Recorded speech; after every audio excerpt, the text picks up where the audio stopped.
Good afternoon, good morning, and good evening to every single person watching out there. Hello, it has been a while since I have been here. I am Raz. It is good to have you all, or it's good to be back, back in Australia, doing my live show. It's been a while, as I said, but you know what? That's what happens when you go overseas and you spend your time away. Yeah, so it's good to be back and good to have some time to catch up on things. Had a good time overseas. Good to see Stephen in the chat. Thank you for coming along. It's really appreciated. So it's been a while, as many of you know. I was over in London and I was at the All In pay-per-view. Amazing atmosphere over there. Fantastic show, in my opinion. Probably one of the best wrestling shows I've ever seen. But hey, that's a completely different story. Got a lot to catch up on after the fact that I've been away for so long. I missed last week's episode. Can't really talk about that, so I'm not really going to go into that because that was last week and we're now in a brand new week. Hello Hunter, thank you for joining the chat. It's nice to see you guys here and throwing your support behind me. I really appreciate it. For those of you who are here or haven't subscribed or haven't seen me before, I am Raz. I am in Australia. I do generally a review on AEW after the fact. We're going to jump straight into it pretty much this week. Just give a brief rundown and go from there, see what people liked. If anybody's got any comments, they can throw them in the chat. Go right ahead, I'll be here. So tonight, obviously, September 14th episode of Dynamite. We started the show off with John Moxley versus Big Bill for the international title. As usual, Moxley bled in the match.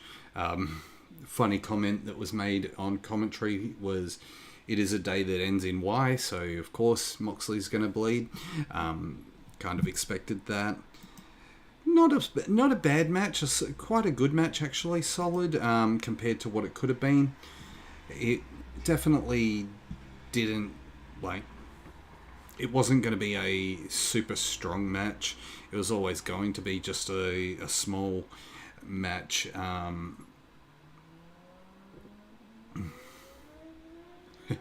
Hunter, you're saying you wish you were here to open up your casino. Fair enough, my friend. Yeah, it wasn't a super strong match. It was definitely a standard Big Bill match. Moxley bleeding, of course. After the match, which Moxley retains the belt. Moxley wins, he retains the belt. After the match, we get Bryan Danielson coming out to take care of Ricky Starks, who is out there, and you get a bit of a beatdown going on between Starks and that. Hunter says, for those who don't know, I often like to have the crew place bets as to how long it takes for Moxley to bleed. That is true. Yes, you do, Hunter, and this time, if you'd said like a minute into the match, you would have been right, because that's exactly how long it took. It was a standard Moxley match. We also get announced that Moxley versus Rey Fenix is happening next week for the title at Arthur Ashe Stadium. I think that's going to be a solid match, personally. I think that Fenix is definitely a contender in that regard. And they can put on a quality match between them. I'm interested to see where they go. One thing I did notice is that the BCC seem to be faces again. I don't know if they're just transitioning back and forth, but Yes, Stephen, you are right. Eddie and Claudio are facing off at Grand Slam next week on Dynamite for both the New Japan Strong and the ROH World Title. It's been it's 15 years in the making for this sort of match. Yes, they've fought in other matches and stuff like that, but this one's a 15 years since Chikara, and the way Eddie left Chikara, Claudio left Chikara, Eddie was not too happy about. So if you want to learn a bit more about Chikara, actually talk to ABJ. He did some in-depth stuff previously about Chikara, and it's not bad. So after that, we go backstage with Renee, who is there with Roddy Strong, talking about her match tonight. Talking about his match tonight. Same difference, really. It's just hyping up the match. Then we go back to Don Callis coming out to the ring with Tony Schiavone. He brings out Konosuke with him, of course, and talks about how he's slayed Kenny Omega, or they've slayed Kenny Omega, and that Kenny's no longer really a threat to them. He unveils a new painting that he's had commissioned. Turns out it's going to be Kota Ibushi that Konosuke is going after. Kind of expected it, I want to see it. I'm guessing it's going to happen at Wrestle Dream. Not 100% sure, but I believe it is going to happen at Wrestle Dream, and I believe it's going to be a solid match. Takeshita and Ibushi have had a history before, as far as I know, back in the DDT days, but I'm keen to see what they do with it. So hi there, Jake. It's nice to see you here. Thank you for showing up. It's really appreciated. What do we got next? We went backstage again with Claudio and the BCC, and obviously we get announced that Bryan Danielson and Claudio will take on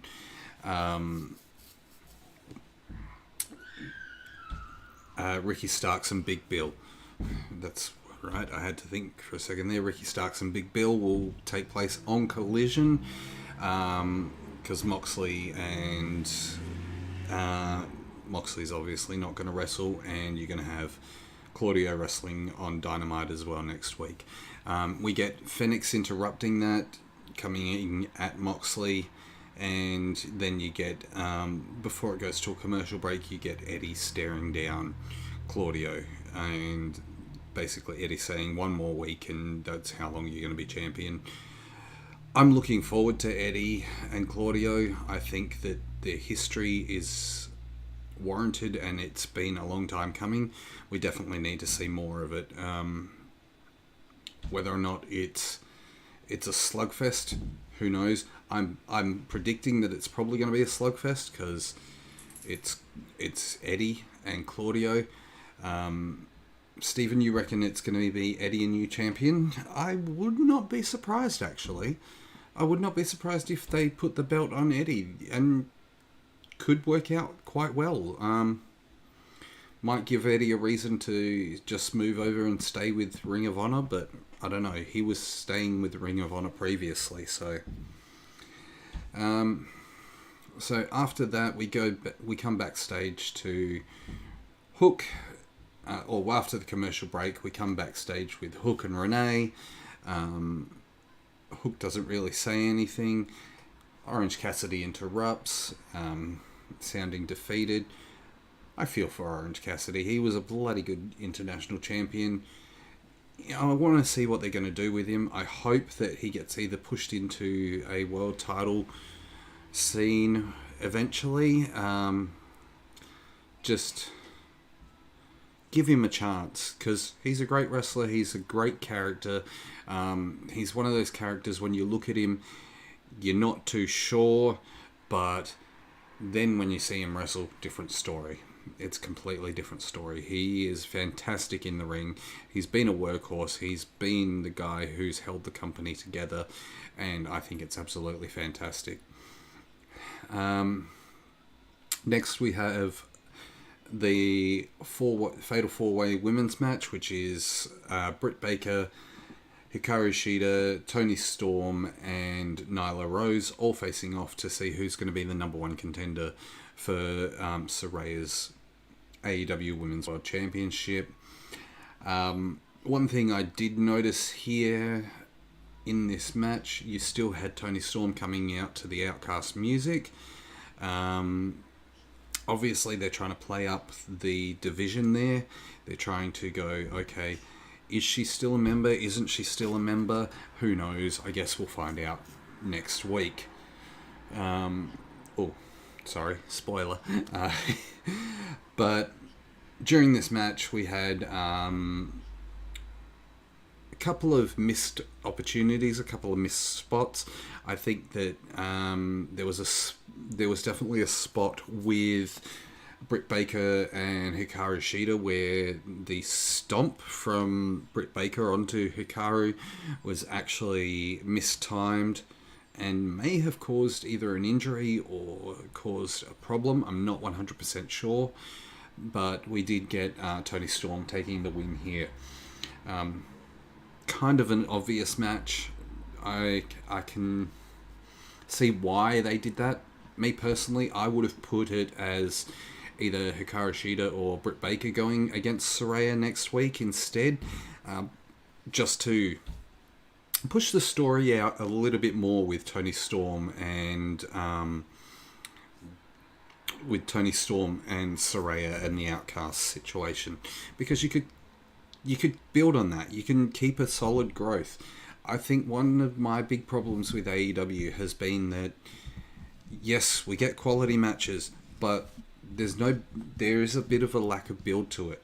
We need to have something a bit more solid with regards to the build. We need to have stories that make sense and reasons for matches.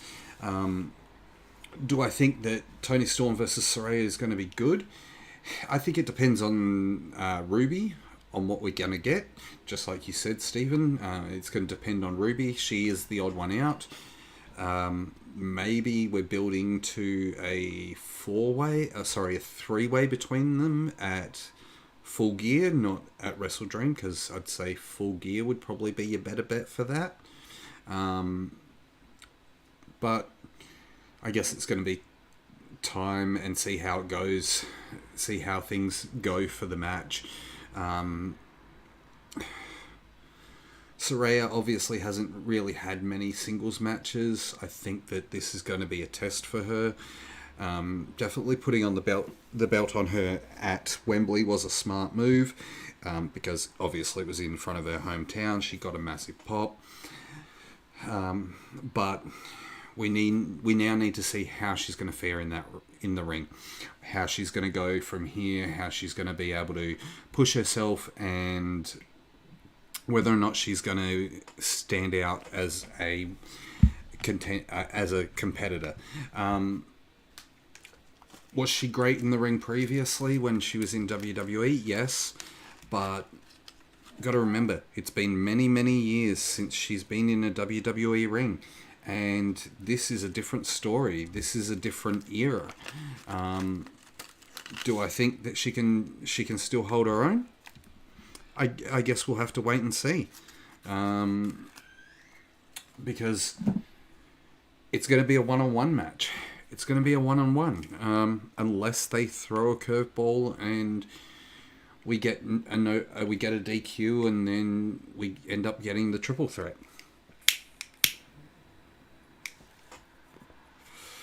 Okay, so after the match with Toni Storm winning, we get Saraya backstage congratulating Toni Storm and obviously giving up a bit of like goading for the match next week.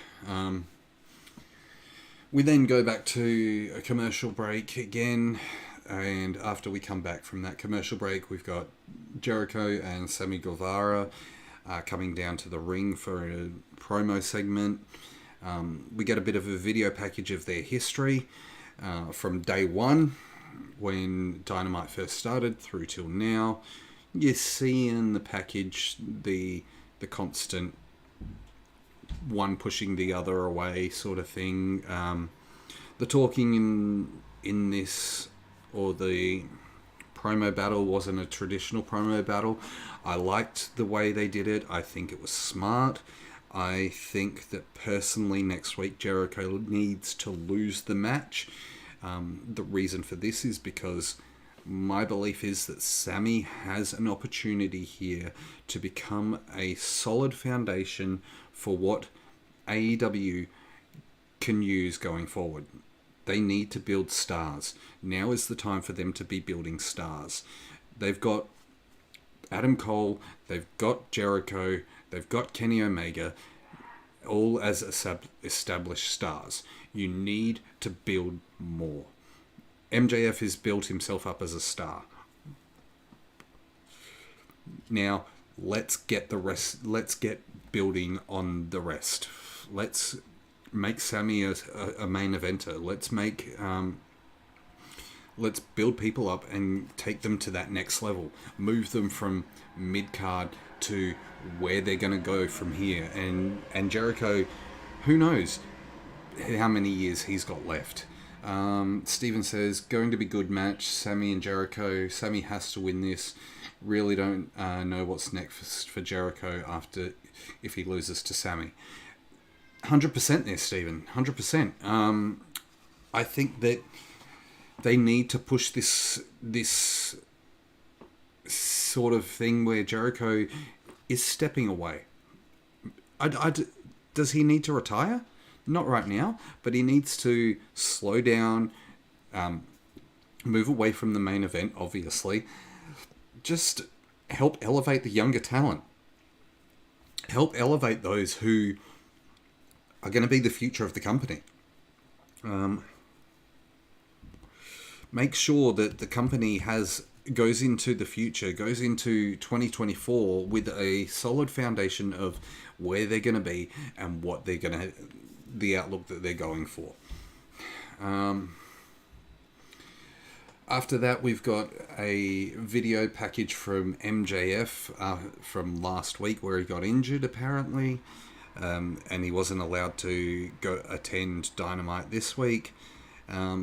We get him talking about how Roddy and Samoa Joe are going to face off against each other. He says he's happy either way of whoever wins. He calls Roddy a manipulator. One thing I had to love, we got the callback to Steiner math, except we got it updated with MJF math. He gave us a full lesson and it was fantastic. We went from the 33.33% chance to 147% chance, and just watching Renee trying to figure it out there in her brain as MJF was saying it was fantastic. It was subtle, but it worked brilliantly. I see MJF being a great face now. I think he'll still play a tweener, but he's so far over with the fans, and that's what it comes down to. He's so far over with the fans. Yeah. Next up, we've got Brian Cage versus Hangman in what I'm guessing stems from last week after apparently Swerve and Hangman had a face-to-face. I don't know, as I said, I wasn't watching last week.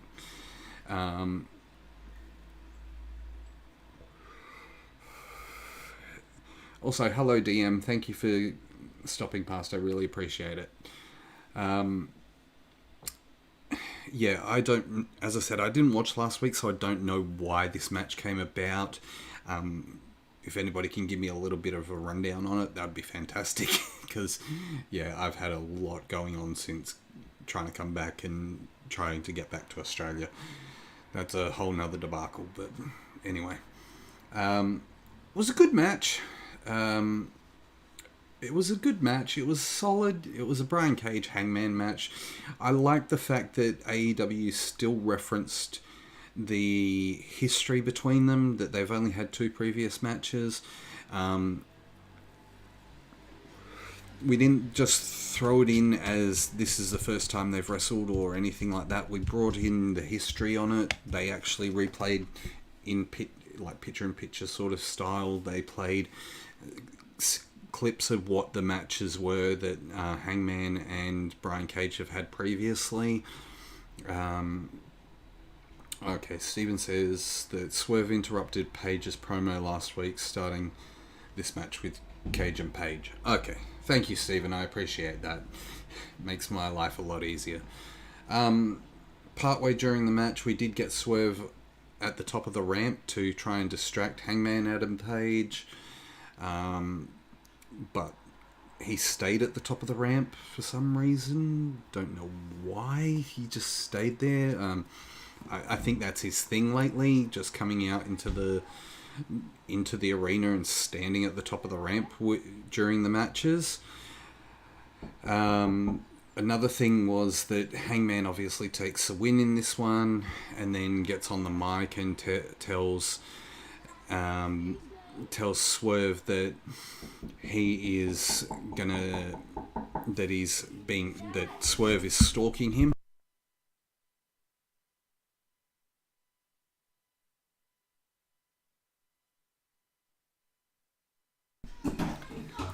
Sorry about that.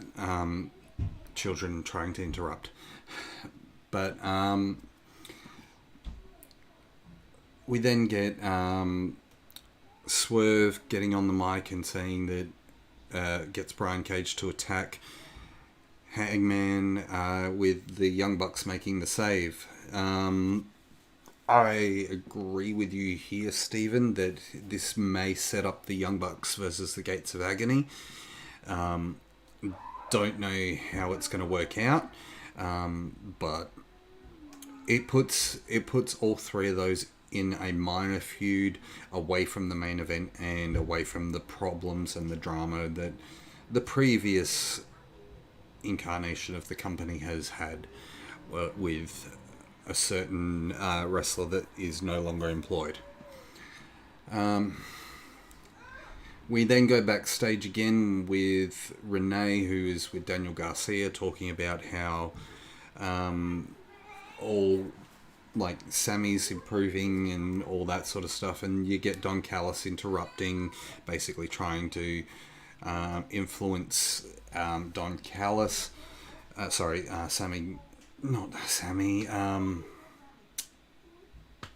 What's his name? Garcia, Daniel Garcia.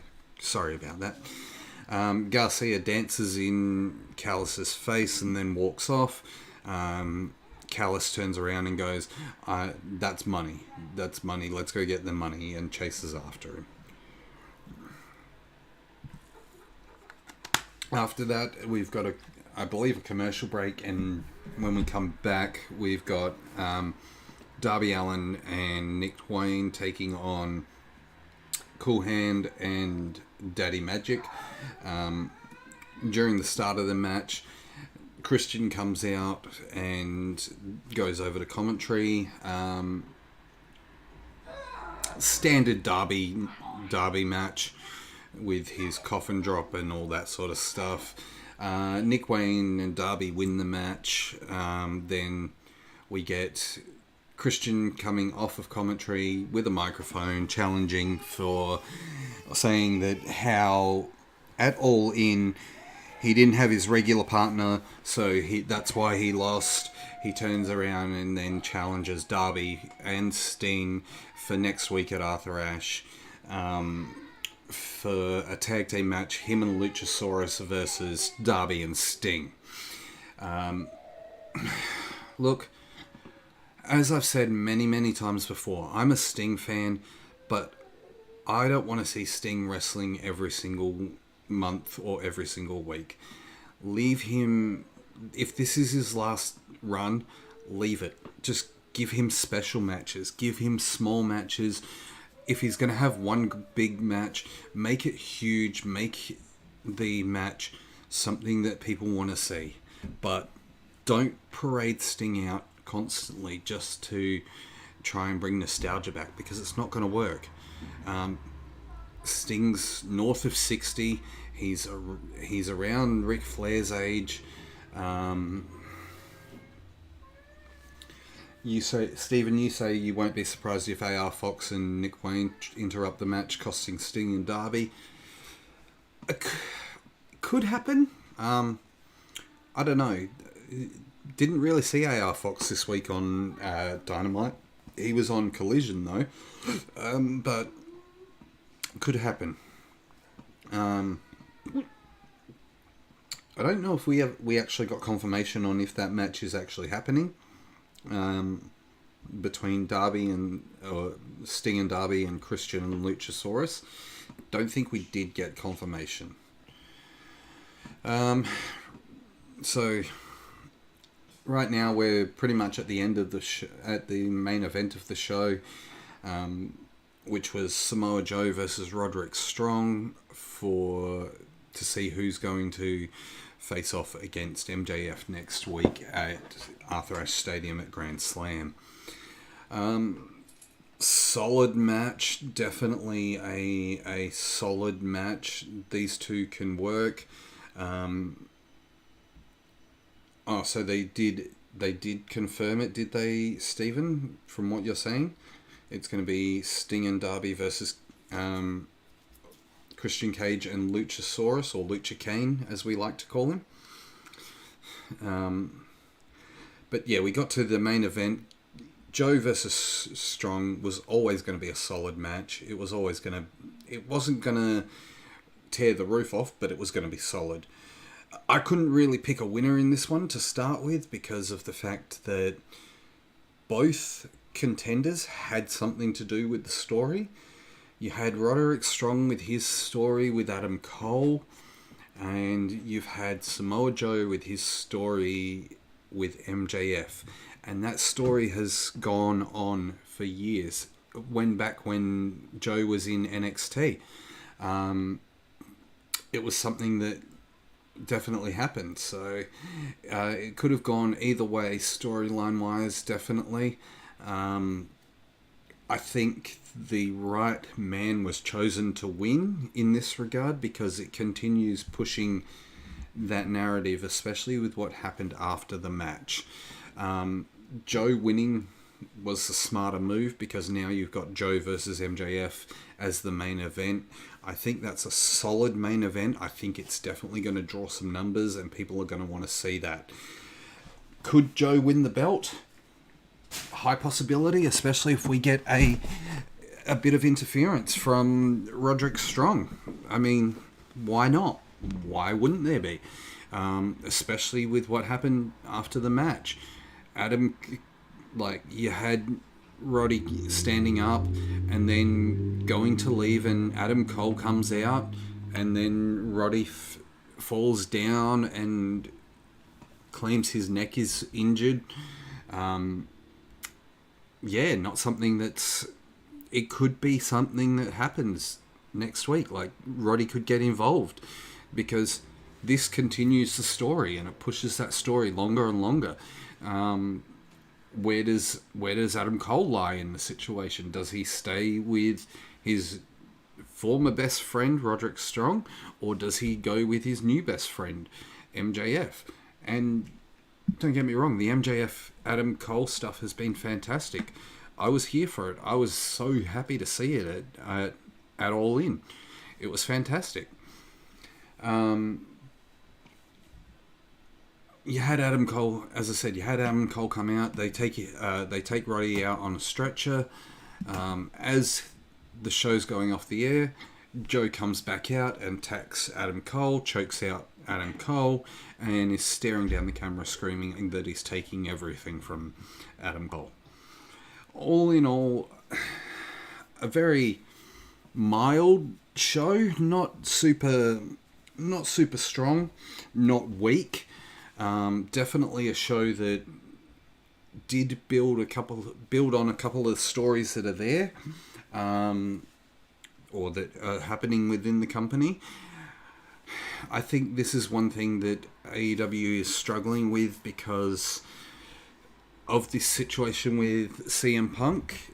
People don't know where the stories are going to go, because obviously there was a lot built around Punk, and now they've had to shift gears, change everything up, and make sure that they're doing the right things to build their younger talent and showcase their younger talent, and to change the shows to be what people want to see. I can't compare it to next week, Stephen, so that's on me. But I'll take your word that it was definitely better than last week. Other than that, there's not really much else I can say. We do have some matches coming up on Rampage that are going to be interesting. We've got the Trios titles being defended. We've got Chris Statlander taking on Jade Cargill for the TBS title. That's happening on Rampage. I thought, if anything, that would happen on Collision, or you'd at least build it. I think it's something that they need to build it up, not just have it as a throwaway match on Rampage, because that, to me, doesn't make sense. Yes, Steve, I agree with you. Putting Statlander and Jade on Rampage was a silly move. Silly move. I would have loved to have seen it be something that they either built up over time and maybe put on full gear, or we got a few weeks build out of it and then had it on Dynamite or Collision. I guess we find out soon enough. Who knows? I have a feeling maybe they'll put the belt back on Jade, just because she was built for that title. I thought when she came back she might go for the women's title, but I guess having that belt on Saraya, you can't really push Jade into that situation. So, yeah, let me know your thoughts on that. What do you guys think? But not much else I can say in regards to Dynamite tonight. There might be... I am a bit upset with AEW. I think they could have developed things a bit further. I want them to keep growing. I want them to keep pushing. I didn't think of that, Stephen. I didn't actually think of that. Might get a possible return of Thunder Rosa. Could happen. I mean, she's been at Collision. Like, she's been at the Collision shows, but backstage. So I guess we'll see where that goes. I don't know. Anyway, guys, I'm gonna go because that's all I've got for the show. We've literally ran through everything that happened on the show. There's not much else I can talk about, unless you want to talk about the whole CM Punk situation. I think that's been talked about enough, though. I think there's so many people giving their opinions on that. My opinion on it is I like Punk, but what happened. He needed to go. I think Jack Perry should have handled it better. I think Punk definitely should have handled it better. It's one of those things, you never know, and yeah, companies lose people all the time. Guess we'll see how it goes from here. I think AEW is going to continue going. They've just got to find their footing again, and they've just got to pick up from where they were before Punk came along. That's what it comes down to in regards to that. Anyway, guys, thank you for coming in the chat. I really appreciate it. I'm going to get out of here. I know it's been a short one. I really appreciate you being here. You can find me on social media. You can find me on TikTok. You can find me on Instagram. You can find me here on YouTube. Sometimes I appear on the Purple site, not always though. If you like what you see, please click that like button. If you don't, that's on you. I'm not worried. I'm not fussed. I will see you guys again soon. Take care.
Smacking as a tumble down into the sea below.